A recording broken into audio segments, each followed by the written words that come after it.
লৈ লৈছোঁ আমি হেলমেট চেলমেট ব্ৰিঞ্চি ব্লগ লিখা আছে মানে আমি ব্ৰিঞ্চি তাৰ লগত আছোঁ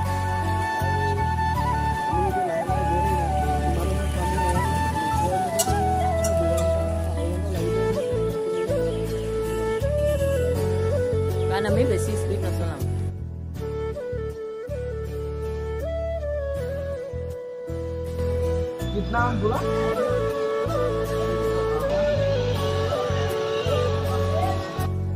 আমি আহোঁতে আহোঁতে ইয়াত পালোঁ আৰু আমি নালাৰ ওপৰত বহি লৈছোঁ देखा आपने लापरवाही का नतीजा আহিলোঁ এতিয়া বৰ্তমান আৰু 29 কিলোমিটাৰ আছে আৰু শিৱসাগৰ আৰু এতিয়া পামহি আৰু লাহে লাহে গৈ ব্ৰেক লৈছোঁ আৰু ইয়াত আগৰ জাৰ্ণিটো কেনেকুৱা হয় আমি ৰ'লোঁ এতিয়া যাবলৈ হৈ গ'ল আমাৰ আৰু এতিয়া যাম আৰু ডাইৰেক্ট শিৱসাগৰত ৰখিম আৰু নন ষ্টপ যাম আৰু চব দেখুৱাম মানে এতিয়া শিৱসাগৰ গৈ পিনে মানে ডাইৰেক্ট প্ৰথম ভাবিছোঁ আমি হেৰিত যাম শিৱদৌল যাম শিৱদৌলৰ পাছত আমি ৰংঘৰ কাৰেংঘৰ তলাতল ঘৰ আৰু এয়া ব্ৰিঞ্চিদাৰ বাইক আৰু এইফালে চক নাজাৰা চক মানে মানে এইখিনি মানে এনেকুৱা ৰাস্তা বেয়া নহয় কি একদম বন্ধুসকল মানে একদম খাতাৰনাক ৰাস্তা বেয়া तौबा तौबा तौबा थारा मूड खराब कर दी পুৰা মানে থাৰ চাৰ আছে যদি মজা হ'ব অপলোডিং কৰি কৰি আহিব পাৰে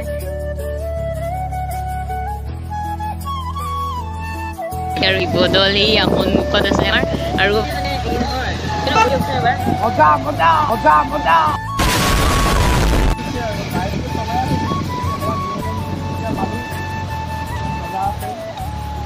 বৰ্তমান এতিয়া বৰষুণ অকণমান দি আছে নহয় বাৰু ভিউটো কিন্তু বহুত মজা আছে চাকি জ্বলাম আৰু চাই থাকিব আৰু তো বন্ধুসকল ফাইনেলি আহি পালোঁ একদম মানে কেনেকুৱা ফাইনেলি আহি পাই গ'লোঁ হেলমেট থ'বলৈ জেগা নাই আৰু গৈ আছোঁ এতিয়া চাকি দিম তাৰপিছত ব্ৰেকফাষ্ট কৰিম তাৰপিছত বাকী ডিষ্টেঞ্চখন আমি চাই গৈ থাকিম বন্ধুসকল আহি পালোঁ এতিয়া মনত অলপ ভালেই লাগিছে হয় নাই একদম মজা লাগিছে আৰু ইফালে চাওকচোন ইমান সুন্দৰ পৰিৱেশ আৰু আজি মানে ভক্তৰ মানে বহুত আগমন হৈছে বিভিন্ন ঠাইৰ পৰা ভক্তসকল আহিছে আজি গ'লোম কিন্তু লাইনটোহে ইমান দীঘল প্ৰথমে চাকি তাকি ওলাই ল'ম মানে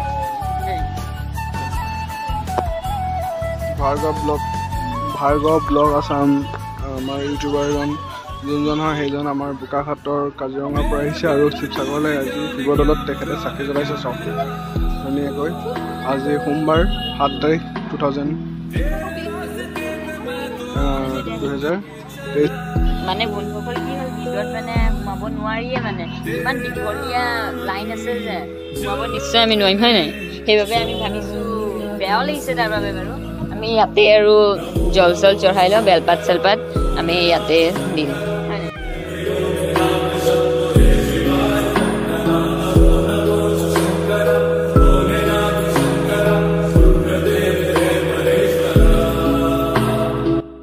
চাওকচোন বাৰু কেনেকুৱা ভক্তৰ আগমন হৈছে আজি দেখুৱাব পাই নিশ্চয় ময়ো শিৱসাগৰত আহি পিনে শিৱদৌলৰ দৃশ্য তাতো আকৌ শাওণ মাহৰ পবিত্ৰ সোমবাৰত আজি উপস্থিত হ'লোঁ মই আৰু ব্ৰিঞ্চিদা আৰু কিমান সুন্দৰ পৰিৱেশ আৰু সোমাবলৈ নিশ্চয় আমাৰো মন আছিল কিন্তু আমাৰ সময় বহুত কম আৰু তেনেধৰণে ভক্তৰ আগমনো অধিক সেইবাবে আমি সোমাব নোৱাৰিম আমি আহোঁতে মানে সেইখিনিলৈকে আছিলে এতিয়াতো বাহিৰৰ লোকে হৈ গ'ল কেনেকৈ সোমাম বাৰু এতিয়া মই এতিয়া যাদুঘৰত আহিলোঁ ইয়াত মানে বিভিন্ন ধৰণৰ পুৰণি ইতিহাস যুক্ত বস্তু আছে আৰু আপোনালোকে আহিব পাৰে আপোনালোকে যদি ছাত্ৰ ছাত্ৰী হয় আপোনালোকক বিশেষকৈ আহিব লাগে কাৰণ আপোনালোকে ইয়াত মানে বিভিন্ন ধৰণৰ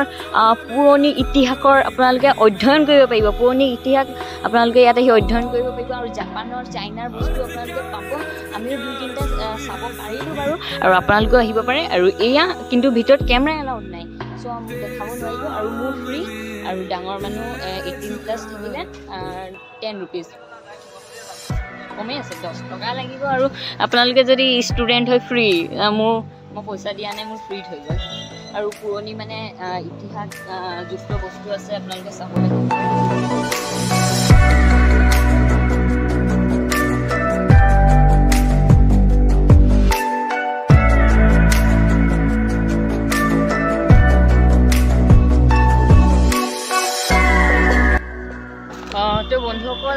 ফাইনেলি আহি পালোঁ আৰু ৰংঘৰ আৰু একদম মজা হ'ব লাগে চাব চিনেমেটিক বনাম আৰু এয়া আৰু এতিয়া যাম চাগে তলাতল ঘৰ হয় নাই এতিয়া মানে তলাতল ঘৰ গৈ আছোঁ একদম খাতাৰনাক হ'ব ভিডিঅ'টো ধামাকা একদম আৰু এইফালে চাওক ৰংঘৰ মানে কিমান সুন্দৰভাৱে বিভিন্ন ঠাই মানে দৰ্শকসকল আহিছে ৰংঘৰ চাবলৈ যাব আৰু সেইফালে চাওক আগতে মানে ইয়াত তেনেকুৱা মহৰ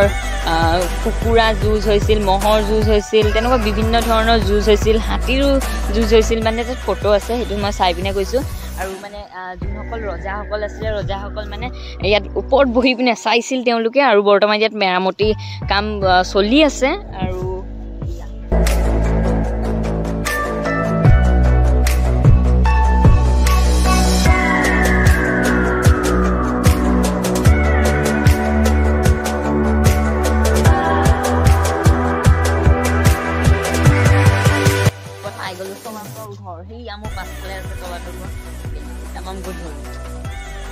আৰু এয়া এইটো টপ কি হ'ব তলত সোমাব পাৰিব নাই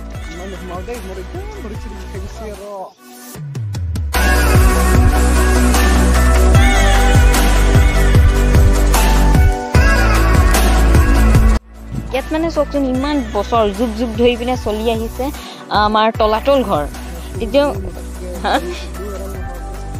এডাল মানে এতিয়া চাওক আপোনালোকৰ ঘৰ সাজিলে মানে চট ঢালি পিনে যদি আপোনালোকে ঘৰ সাজে তেন্তে হ'লে আপোনালোকে ৰ'দ দিয়ে বিভিন্ন ধৰণৰ সামগ্ৰী দিয়ে কিন্তু সেই তেতিয়াৰ যুগতে মানুহ কিমান এডভান্স আছিল চাওকচোন এডাল ৰ'দ নোহোৱাকৈ মানে এই গোটেই বিল্ডিং বুলিয়ে ক'ব পাৰোঁ আৰু গোটেই তলাতল ঘৰ গোটেই সাজি তুলিছিল কেনেকৈ ভাবকচোন বাৰু আৰু আপোনালোকে যদি অহা নাই নহয় আপোনালোকে নিশ্চয় এবাৰ হ'লেও আহিব মানে পুৰণি ইতিহাস আপোনালোকে বিভিন্ন ধৰণৰ আপোনালোকে ইয়াত বস্তু চাব পাব পুৰণি ইতিহাস জড়িত হৈ থকা বস্তু আৰু ইয়াত জানে বোলে কিহৰ পৰা বনাইছে এবাৰ কৈ দিয়কচোন আমাৰ দৰ্শকসকলক মই জনামতেতো এতিয়া হাঁহৰ কণী বৰা চাউল এনেধৰণৰ কিছুমান সামগ্ৰী দি এই তলাতল ঘৰটো নিৰ্মাণ কৰিছিল আৰু তেতিয়া মানে ৰজাসকলে কৰিছিল আৰু ৰজাসকলে আদেশ দিয়াৰ লগত যদি আপোনালোকৰ চট থকা ঘৰ আছে তেতিয়া আপোনালোকৰ ঘৰটো নিশ্চয় এনেকুৱা নালা নহ'ব চাওকচোন এই নলা দি থৈছে আৰু মানে পানী ইয়াৰ ওপৰত মানে এনেকুৱা মানে জমা হৈ নাথাকিব আৰু চব নলাই পানী চব ওলাই গুচি যাব আৰু এয়া নলাই চব পানী ওলাই যাব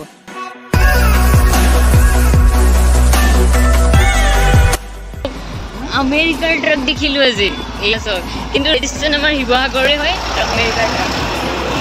কি জানো এইটো তো বন্ধুসকল কাৰেংঘৰ পাই গ'লোঁ আৰু মানে একদম কাৰেংঘৰত যে মানে কি হ'ল মানে ব্লগ বনাবৰ কাৰণে বেছিকৈ হেৰিয়ে নাই বেটেৰী একদম ডাউন আৰু তেতিয়াও আৰু ট্ৰাই কৰোঁ আৰু একদম মানে সুন্দৰ পৰিৱেশ এইখিনি মানে একদম ঠাণ্ডা পৰিৱেশটো একদম ইয়াৰ ঠাণ্ডা কাৰণ চৌফালে কাৰেংঘৰৰ মানে চৌফালে আপোনালোকৰ মানে গছ গছনি আছে সুন্দৰভাৱে গছ গছনি ৰুই থৈছে আৰু একদম পৰিৱেশটো ঠাণ্ডা হৈ আছে আৰু গোটেই ৰং কৰোঁ চিনেমেটিক চব বনাইছে আপোনালোকে এনজয় কৰক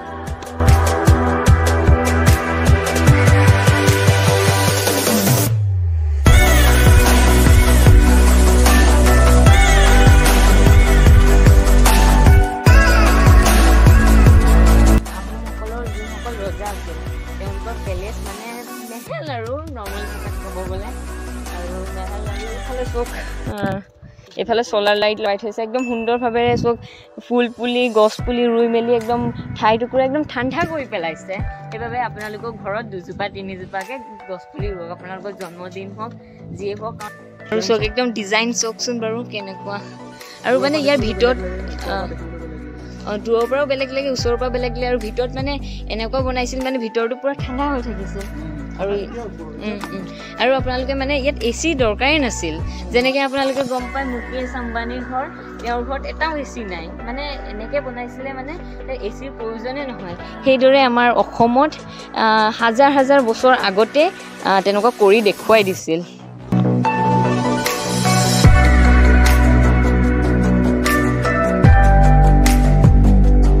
আজি ভিডিঅ'টো ইয়াতে এণ্ড কৰিছোঁ বাই বাই টাটা